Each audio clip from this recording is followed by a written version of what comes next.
Okey, kepada mak ayah yang tengah mencari kereta nak bagi kepada anak yang baru masuk belajar ataupun yang sudah habis belajar nak masuk alam pekerjaan, ini kereta yang paling sesuai iaitu Pro 2 Azia X.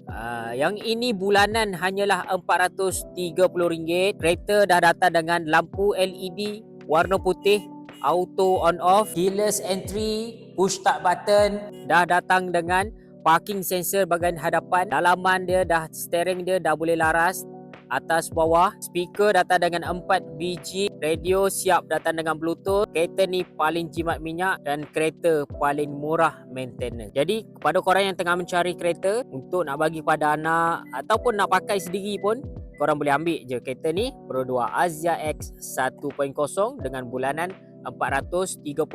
Dan pada bulan ini kita ada rebate 1,500. Kereta ready stock. Siapa-siapa berminat boleh PM saja Zul Hilman Pro 2. Assalamualaikum.